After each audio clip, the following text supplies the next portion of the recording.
এরপরে সার্চ রেজাল্টে ক্লিক করবেন, দেখতে পারবেন আপনার রেজাল্টটি খুব সহজেই চলে আসছে। অনার্স ফোর্থ ইয়ারের সিজিপিএ দেখার জন্য আপনি ক্রোম ব্রাউজার ক্লিক করবেন। এটা আপনি মোবাইল থেকেও সেমভাবে করতে পারবেন। মোবাইলের ক্রোম ব্রাউজারে ক্লিক করবেন, এরপরে আপনি এখানে সার্চে ক্লিক করবেন, এরপরে লিখবেন NU রেজাল্ট ফোর্থ ইয়ার, এটা লিখে আপনি সার্চে ক্লিক করবেন। এরপরে আপনি এখান থেকে ডেস্কটপ সেট করে নেবেন, এই যে থ্রি ডট অপশনে ক্লিক করে এরপরে ডেস্কটপ সেট করে নেবেন মোবাইল থেকে যদি আপনারা দেখেন, আর কম্পিউটার থেকে করলে তো এইভাবেই করতে পারবেন। যাই হোক, এই যে প্রথম যে ওয়েবসাইটে চলে আসবে এখানে ক্লিক করবেন। এখানে ক্লিক করার পরে হয়তোবা দেখতে পারেন সার্ভার এরর কয়েকবার আসতে পারে, আপনি এখান থেকে রিফ্রেশ করবেন। রিফ্রেশ করার পরে এরকম একটা ইন্টারফেস দেখতে পারবেন। এখান থেকে আপনি অনার্সে ক্লিক করবেন, অনার্সের বাম সাইডে যে প্লাস আইকন আছে এখানে ক্লিক করবেন। এখানে ক্লিক করার পরে এই যে অনার্সের নিচে first year, second year, third year, fourth year এর নিচে দেখতে পারবেন কনসালটেন্ট, এখানে ক্লিক করবেন।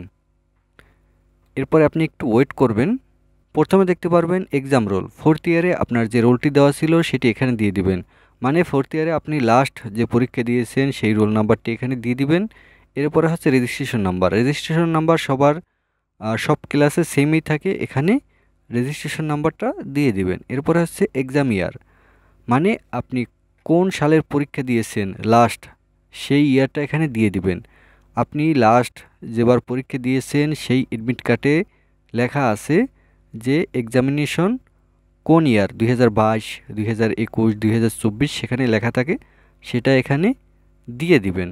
যেমন এখন 2024 আর আমরা পরীক্ষা দিয়েছি 2022 সালের, সেটা এখানে লিখে দিবেন। এরপরে নিচে ক্যাপচা কোডের একটি অপশন পেয়ে যাবেন, এখানে কয়েকটি সংখ্যা লেখা থাকবে, সেটি এই নিচে একটি ঘর আছে এখানে সেমভাবে লিখে দিবেন। বড় হাতের হলে বড় হাতের, ছোটো হাতের হলে ছোটো হাতের, সব কিছু এখানে সেমভাবে লিখে দিবেন। এরপরে সার্চ রেজাল্টে ক্লিক করবেন, দেখতে পারবেন আপনার রেজাল্টটি খুব সহজেই চলে আসছে। First year, second year, third year এবং ফোর্থ ইয়ারের সব মিলিয়ে একসাথে আপনি রেজাল্ট দেখতে পারবেন। আর এটি ডাউনলোড করার জন্য এই যে সাইডে এই যে প্রিন্টের এখানে ক্লিক করবেন, এরপর এখান থেকে পিডিএফ সিলেক্ট করবেন, এরপরে আপনি ডাউনলোডে ক্লিক করবেন, দেখবেন আপনার রেজাল্টটি পিডিএফ আকারে ডাউনলোড হয়ে গেছে। বন্ধুরা, ভিডিওটি ভালো লাগলে অবশ্যই একটি লাইক করবেন, আর আপনি সিজিপিএ কত পেয়েছেন সেটা অবশ্যই কমেন্টে জানান।